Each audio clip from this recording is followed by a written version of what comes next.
এখানে এসে এদের সাথে আলাপ হলো আর সবাই আমাকে কি বললো, फिर से बोल दो मेरे को क्या बोला तुमने, फिर से बोल दो।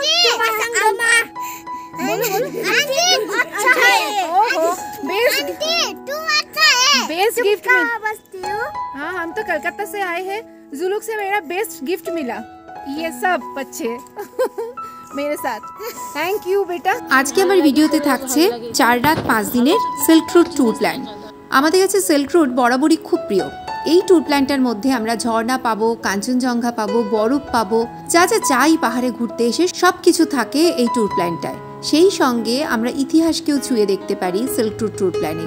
আমার এই ভিডিওতে আজকে আমি বলবো সিল্ক রুট তোমরা কিভাবে ঘুরবে, কখন যাবে, কোথায় থাকবে, কিভাবে প্ল্যানটা সাজাবে, কোন কোন গ্রামগুলোতে থাকলে খুব বেশি করে আরো প্রাকৃতিক শোভাকে অনুভব করতে পারবে, সমস্ত কিছু নিয়ে থাকছে আজকে আমার এই ভিডিও। যে কোনো ট্যুর প্ল্যান করতে গেলে প্রথমেই মাথায় আসে যে কোন সময়টা গেলে আমরা খুব ভালো ওয়েদার পাবো। সিল্ক রুট ট্যুর প্ল্যানের ক্ষেত্রে বলি, বর্ষাকাল ছাড়া বছরের যে কোনো সময় কিন্তু তোমরা সিল্ক রুট ট্যুর প্ল্যান করতেই পারো।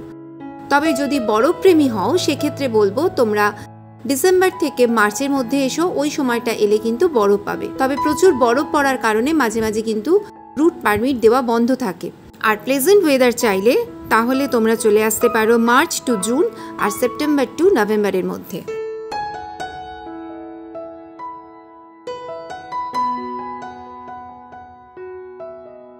এবার বলি এই ট্যুর প্ল্যানটা তোমরা কিভাবে সাজাবে। যদি 4 রাত 5 দিনের মতো সময় পাও তাহলে তোমরা কিন্তু half silk route tour plan করতে পারবে। আর যদি তোমাদের হাতে 5 রাত 6 দিনের সময় থাকে তাহলে সিল্ক রুট ট্যুর প্ল্যানটা পুরোটাই তোমরা ঘুরে নিতে পারবে। আমি তোমাদেরকে দুভাবেই তোমরা কিভাবে ঘুরবে সবটা বলবো। আরও হাতে কম সময় থাকলে সিল্ক রুট ট্যুর প্ল্যান করা যায়, কিন্তু সেক্ষেত্রে জার্নি প্রচুর হয়, তাই আমি বলবো যে ওইভাবে ট্যুর প্ল্যান না করাই ভালো। যখন তোমাদের হাতে একটু সময় থাকবে তাহলেই সিল্ক রুট ট্যুর প্ল্যানটা করো। প্রথমে বলি যে তোমরা 4 রাত 5 দিনে যদি সিল্ক রুট ঘুরতে চাও তাহলে কি করবে। এক্ষেত্রে কিন্তু তোমাদের 4 রাত 5 দিনে যদি তোমরা সিল্ক রুট ঘুরে দেখতে চাও তাহলে কিন্তু সিল্ক রুটের পুরোটা কমপ্লিট হবে না, তোমরা হাফ ঘুরতে পারবে।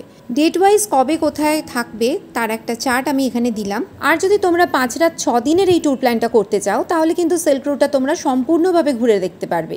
একটা কথা কিন্তু মনে রাখতেই হবে, শীতকালে বরফের জন্য কিন্তু নাথাং ভ্যালি থেকে ওল্ড বাবা মন্দির পর্যন্ত রাস্তা বন্ধ থাকে। তখন কিন্তু তোমরা ওই এনজেপি স্টেশন থেকে যাত্রা শুরু করলে Zuluk, Thambi view point, Nathang valley দেখে আবার ওই একই রাস্তা ধরে তোমাদের এনজেপি স্টেশন ফিরে আসতে হবে। এই ট্যুর প্ল্যানটা কিন্তু হচ্ছে তোমাদের হাফ সিল্ক রুট ট্যুর। ফেরার পথে লিংথাম বা আরিতাল দিকে একটা দিন আর ঋষিকোলাতে একটা দিন থাকতে পারো। এবার যদি তোমরা ফুল করতে চাও সেক্ষেত্রে তোমাদের কিন্তু আসতে হবে, বর্ষাকাল আর শীতকালটা বাদ দেবে, বাদ দিয়ে কিন্তু বছরে যে কোনো সময় এলে তোমরা পুরো সিল্ক রুট ট্যুরটা করতে পারবে। এই সময় তোমরা এনজেপি থেকে যাত্রা শুরু করে জুলুক, নাথাং ভ্যালি, ওল্ড বাবা মন্দির, নাথুলা, ছাঙ্গুলে, গ্যাংটক হয়ে আবার এনজেপিতে ফিরে এসো। এইভাবে ট্যুর প্ল্যানটা করলে তোমাদের ফুল সিল্ক রুট ট্যুরটা কিন্তু করা হবে। সিল্ক রুট ভ্রমণের আগে সিল্ক রুটের ইতিহাসটা একটু জানা প্রয়োজন। পূর্ব সিকিমের সিল্ক রুট এক প্রাচীন পার্বত্য পথ। জেলেপলা পেরিয়ে যে পথে খ্রিস্টপূর্ব 2য় শতাব্দীর প্রায় 2000 বছর তিব্বত ও চীনের সাথে মূলত তাম্রলিপ্ত বন্দরের মাধ্যমেই পৃথিবীর বিভিন্ন অঞ্চলের সঙ্গে যোগাযোগ ছিল। আর এই যোগাযোগের ফলেই ঘটেছিল অর্থনৈতিক, সাংস্কৃতিক, ধর্মীয়, রাজনৈতিক, সামাজিক আদান প্রদান। প্রায় 6500 কিলোমিটার দীর্ঘ পথ ধরে তিব্বত ও চীন থেকে প্রাচীন পণ্য হিসেবে আসত সিল্ক। এই পথের নামই হয়েছিল রেশম পথ। এবার আসি 4 রাত 5 দিনের ট্যুর প্ল্যানটা তোমরা কিভাবে সাজাবে। ডে 1, প্রথম দিন চলে এসো যে কোনো উত্তরবঙ্গগামী ট্রেন ধরে এনজেপি স্টেশন। তবে যে ট্রেনগুলো ভোরের দিকে এনজেপি স্টেশন আসে সেই সব ট্রেন ধরাই ভালো। সিল্ক রুট ট্যুর প্ল্যানে আর একটা দরকারি কথা বলতেই হয়, ডে 1-এ যে গাড়িটা নেবে এই গাড়িটাই কিন্তু কদিন ধরে তোমাদের সাথে থাকবে, একদম শেষ দিন পর্যন্ত। মানে NJP to NJP pick and drop করবে তোমাদের গাড়ি। প্রত্যেক দিন হিসেবে বড় গাড়ির ভাড়া পড়বে 4 থেকে 4500 টাকার মতো। এর মধ্যেই ড্রাইভারেরও থাকা খাওয়া ইনক্লুডেড থাকে। তবে সিজন অনুযায়ী এই রেটগুলো চেঞ্জ হয়। এই রুটের হোমস্টেগুলো তোমাদের পড়বে পার হেড পার ডে হিসেবে 1000 থেকে 1200 টাকার মধ্যে। আর সিল্ক রুট ট্যুর প্ল্যানে সবসময় বড় গাড়ি নেওয়াই ভালো। 8 জনের গ্রুপ যদি করো তোমাদের খরচটা কিন্তু কম হবে। এক্ষেত্রে তোমরা কোনো ট্যুর অপারেটরের সাথে কথা বলতে পারো, আর কোনো ড্রাইভারের সাথেও আলাদা করে কথা বলতে পারো। দেখে নেবে যে কোন ক্ষেত্রে তোমাদের এই ট্রিপটা সস্তা হচ্ছে, সেই অনুযায়ী তোমরা বুক করো। আর নয়তো চাইলে কোনো ড্রাইভারের সাথে কথা বলে নাও, তার সাথেই তোমরা পুরো ট্যুর প্ল্যানটা করে নাও। এই ড্রাইভাররা তোমাদের হোমস্টে ঠিক করে দেবে, পারমিট করিয়ে দেবে, সমস্ত কিছুর দায়িত্ব ড্রাইভাররাই নিয়ে থাকে। প্রথম দিন এনজেপি থেকে সকাল সকাল চলে এসো কালিম্পংয়ের যে কোনো একটা অফবিট গ্রামে একটা দিন কাটিয়ে তোমরা সিল্ক রুট ট্যুরটা শুরু করতে পারো। আমি ছিলাম পশ্চিমবঙ্গের কালিম্পং জেলার সিলারিগাঁও, তাই সিলারিগাঁও থেকেই তোমাদের ট্যুর প্ল্যানটা বলছি। 6500 ফিট উচ্চতায় সিলারিগাঁও কিন্তু খুব সুন্দর একটা ছোট্ট গ্রাম। একেবারে পাহাড়ের কোলে পরিষ্কার আকাশে কিন্তু কাঞ্চনজঙ্ঘা এখান থেকে খুব সুন্দরভাবে দেখা যায়। আর একটা প্লাস পয়েন্ট আছে সিলারিগাঁওতে, এখানে থাকলে এখান থেকে 2 কিলোমিটার দূরে ঘন জঙ্গলের মধ্যে হেঁটে যেতে পারলেই দেখে নিতে পারবে রামিতি ভিউ পয়েন্ট। এখান থেকে তিস্তার 13টা বাঁক অপূর্ব সুন্দরভাবে দেখা যায়, যেন মনে হয় যে রূপোর পাত কেউ ফেলে রেখেছে। এত অপূর্ব সুন্দর এই দৃশ্য, সেই সঙ্গে কাঞ্চনজঙ্ঘাও খুব সুন্দর করে দেখা যায়। সিলারিগাঁওয়ের ওপর আমার ডিটেলস ভিডিও আছে, লিঙ্কটা আমি ডেসক্রিপশন বক্সে দিয়ে দিলাম, যদি চাও দেখে নিতে পারো। সেখানে আমি হোমস্টের খোঁজখবরও দিয়েছি। ডে 2, পরের দিন সকালবেলা হোমস্টেতে ব্রেকফাস্ট সেরে বেরিয়ে পড়ো জুলুকের উদ্দেশ্যে। এই পথে প্রথমেই পাবে ঋষি চেকপোস্ট, নিচে দিয়ে ঋষি নদী বয়ে চলেছে আর দুপাশে 2টো চেকপোস্ট। এখানে তোমরা ওয়েস্ট বেঙ্গল থেকে সিকিমের মধ্যে ঢুকবে, তাই ওয়েস্ট বেঙ্গলে একটা চেকপোস্টে তোমাদের সমস্ত আইডি প্রুফ দেখাতে হবে। যতজন আছো তাদের প্রত্যেকের ছবি লাগবে এখানে, আর ঠিক অপোজিটেও কিন্তু একইভাবে তোমাদের সমস্ত আইডি প্রুফ দেখাতে হবে, ছবি দেখাতে হবে। এরপরে গাড়ি এগিয়ে চলবে জুলুকের দিকে। তার আগে তোমরা পাবে রংলি বাজার। এতক্ষণে আমরা চলে এসেছি রংলি বাজার। রংলি বাজার কিন্তু একটা বিশেষ ভূমিকা নেয়।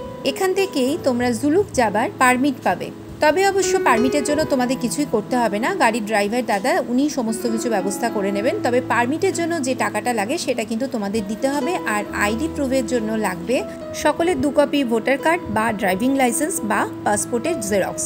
অবশ্য প্রত্যেকটা ডকুমেন্টসের কিন্তু অরিজিনালটা রেখো সাথে। এর সাথে লাগবে 2 কপি করে ফটো আর 300 টাকা। আরও একটা কথা কিন্তু মনে রেখো, এখানে পারমিটের জন্য আধার কার্ড বা প্যান কার্ড কিন্তু চলবে না। 18 বছরের নিচে বাচ্চাদের জন্য আধার কার্ড চলবে, কিংবা ইংরেজিতে লেখা বার্থ সার্টিফিকেট অথবা স্কুল সার্টিফিকেটও চলবে। এরপর লিংথামে একটা চেকপোস্ট আছে, সেখানেও সমস্ত ডকুমেন্টস জমা দিতে হবে। তারপরে আবার এগিয়ে চলো জুলুকের পথে। এবার পথে পড়বে কিউখোলা ফলস।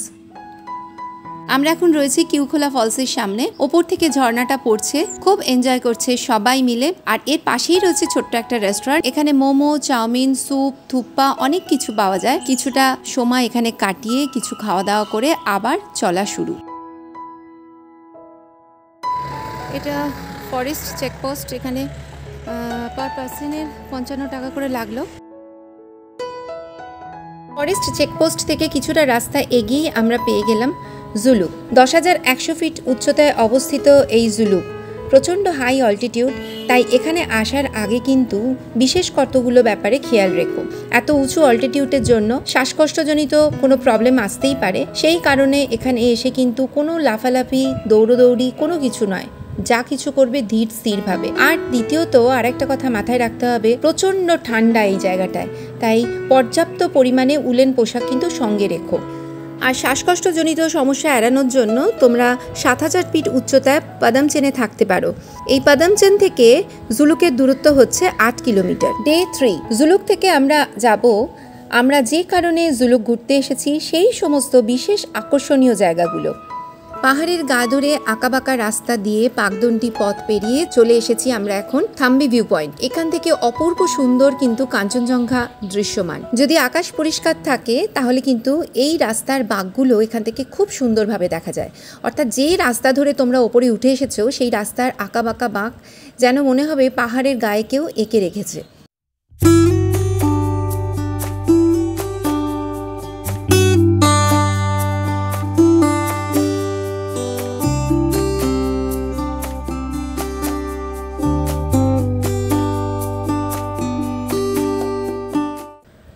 এরপরে পরপর দেখে নাও Nathang valley, elephant lake, old Baba মন্দির।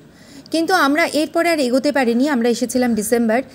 এই ডিসেম্বরে কিন্তু এতটাই বরফ পড়েছিল, সেই কারণে রাস্তা বন্ধ ছিল, আমরা যেতে পারলাম না, আমরা ফিরে এলাম।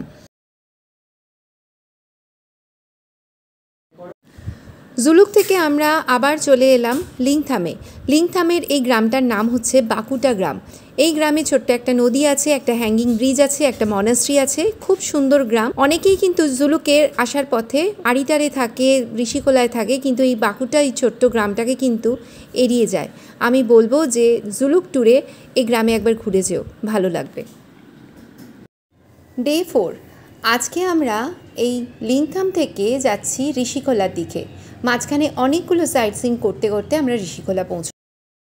আমরা এখন রয়েছি ল্যাম্পোখরি লেক। এই ল্যাম্পোখরি লেকের নামই হচ্ছে আড়িতার লেক। একেবারে বুট শেপের মতো এই লেকটা, ন্যাচারাল লেক। এটা সিকিমের সবথেকে ওল্ডেস্ট লেক। 4600 ফিট উচ্চতায় অবস্থিত এই লেক।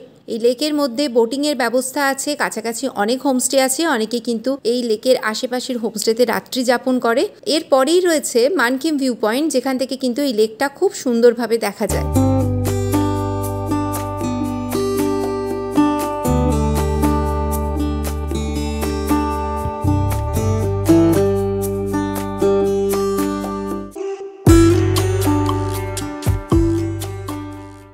এখন আমরা রয়েছি সিদ্ধিবিনায়ক মন্দিরে।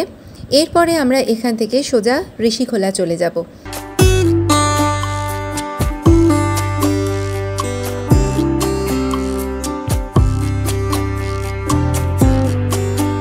ডে 5, আজকে আমাদের ঘরে ফেরার পালা, অর্থাৎ হোমস্টে থেকে তাড়াতাড়ি ব্রেকফাস্ট সেরে বেরিয়ে পড়ব এনজেপির উদ্দেশ্যে। এই ট্রিপটায় খরচ বাবদ বলতে গেলে তোমাদের এনজেপি টু এনজেপি আগেই বলেছিলাম যে একটা গাড়ি বুক করতে হবে, যে বড় গাড়ি তোমাদের নেবে 4 থেকে 4500 টাকা ভাড়া। তবে দরদাম করে নিলে কিন্তু একটু কমেও পেতে পারো। আর হোমস্টের rate per day per head হিসেবে 1000 থেকে 1200 টাকার মধ্যে পাবে। তবে সিজন অনুযায়ী কিন্তু সবসময় এগুলো পরিবর্তন হয়, এগুলো আমি বলেই থাকি। এবার তোমরা কতজনে যাচ্ছ সেটার মতো করে এই খরচাটা নির্ভর করছে। সবসময় চেষ্টা করবে 8 জনের একটা গ্রুপ করতে, তাহলে খরচ তোমাদের অনেকটাই কম হবে। আমার ইনস্টাগ্রাম, ফেসবুকের লিঙ্কটাও আমার ডেসক্রিপশন বক্সে দিয়ে রাখলাম, সেখানেও তোমাদের পেলে খুব ভালো লাগবে। সঙ্গে থেকো, আর প্লিজ আমার চ্যানেলটা সাবস্ক্রাইব করো, আর অনেক অনেক শেয়ার করে দিও সবার মধ্যে, বন্ধু বান্ধবদের মধ্যে, চেনা জানা সকলের মধ্যে। সবাই পাশে থেকো, খুব ভালো থেকো।